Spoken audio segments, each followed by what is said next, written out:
All right, let's talk a little bit now about the Unit 18 post-lesson assessment for the adult course on capital ratios, liquidity ratios, financial regulation ratios, and the problem with financial market regulation. So first off, what are the Basel recommendations?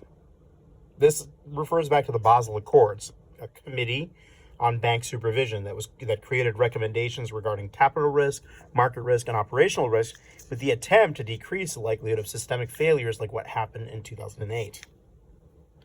So what is a cash ratio and how do you regulate it? Well, cash ratio is basically your cash assets, that's your cash plus reserves, divided by current liabilities, which are your deposits and your short-term borrowing. To regulate it, you can either impose or raise a cash ratio. And the goal and the intention is to prevent liquidity assets. You need enough money on hand to cover your deposits and your short-term borrowing. Basel recommendations do not exist for this. What is the liquidity ratio and how do you regulate it? Well, the liquidity ratio is cash assets. In this case, not cash assets, current assets. In this case, that current assets equals cash assets plus any money on short notice and short-term investments divided by all current liabilities. Now, you can impose regulations or raise them in order to prevent, in this case, a liquidity crisis. The Basel recommendations are much more stringent on this. And again, they're recommendations for what it's worth. From January 2015, the recommendation was that you would need at least a 60% liquidity ratio, and that would be increased by 10% per year until 2019, when you have a 100% liquidity ratio, meaning that you are able to cover all current liabilities with the amount of liquid assets that you have. There was also a liquidity coverage ratio for banks, 100% to cover any liabilities that are owed in 30 days or less. So all short-term liabilities should be covered with liquid assets. What is the reserve requirement and how do you regulate that? Well, the reserve requirement is the fraction of deposits. Basically, it's a liability that must be held at the Fed. Regulations can be used to impose it or raise it, and it will help prevent a liquidity crisis because you have essentially reserved some money at the Fed that can be called upon, used as liquid cash, to pay off any particular liabilities that are outstanding. Basel recommendations didn't have any, but in the United States, our Federal Reserve, its requirement is 10% for this. What is the capital ratio? The capital to loans ratio, and how do you regulate that? It is essentially capital, the shareholder funds and any retained profits, divided by loans. But the thing is, and the catch here is, you can pick and choose which loans. As a result of that regulation, you can impose regulation or raise regulation, and it helps because you're using capital to prevent insolvency crisis of a commercial bank. And by doing so, you decrease insolvency of the bank and thereby systemic risk overall. Basel recommendation is 8% minimum. The problem with this ratio is it's possible to specify which loans are part of the capital ratio. So if you exclude the safe loans, you can make the capital ratio look very, very good, and it will be fine until you hit a bubble of safe loans that burst and go bad. The things that you thought were safe actually go bad on you. So this ratio can lull you into a false sense of security. This is why leverage ratio was created, because it's harder to cheat the system with a leverage ratio. So what is that leverage ratio and how do you regulate that?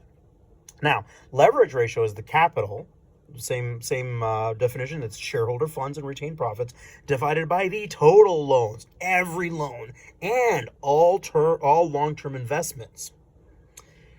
You can regulate it via imposing regulations or raising regulations to help prevent insolvency crisis. And the Basel recommendation is at least a 3% minimum to help prevent an insolvency crisis. Because you cannot pick and choose which loans go into this ratio, it is a much more accurate representation of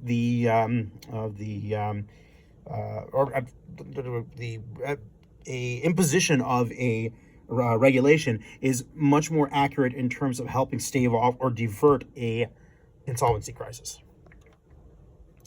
What are the problems when trying to regulate a financial market? Well, there's about 6 of them. There's moral hazard. Basically, the cost of bad decisions becomes borne by a third party from things like bank bailouts, the third party being us. That means bankers will feel better taking higher risks because they think they're bulletproof, that we'll just bail them out. The other things that are problems of regulation, regulatory capture. Regulators get chummy with the CEOs in the financial sector. They become influenced by the managers and CEOs. Asymmetric information. Banks have all the information. Regulators kind of don't. So the regulators are at a disadvantage when trying to set regulation ratios, and therefore are then susceptible, because of asymmetric information and then potentially regulatory capture, of setting ratios that are easier for the banks to get away with taking risky decisions.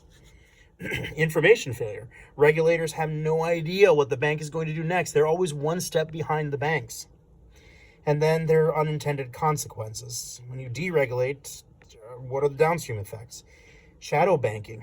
If you are overstrict through the regulation, there's shadow banking behind the scenes so that they don't have to deal with regulations in certain areas so that banks can still turn their profit. And max interest rate, which is basically price control. There will be an excess demand, which is inefficient, and instead of having good borrowers coming into the market, it is the bad borrowers that come into the market, which compounds the problem, discouraging the lending. Lastly, the administration and enforcement costs of regulatory bodies. They're not cheap, and they need to be compensated, and they usually take quite a bit of chunk of money. How do you evaluate the effectiveness of regulation? Well, there's got to be a balance between regulation to protect consumers and profitability, so the banks of the banks, so that they can continue to exist and prevent a bank monopoly, but also the consumers are protected as well. Regulation should overall promote fair outcomes for all without damaging efficiency. This is a balancing act. And then you also have to weigh the costs against the benefits of any sort of a regulation that you impose.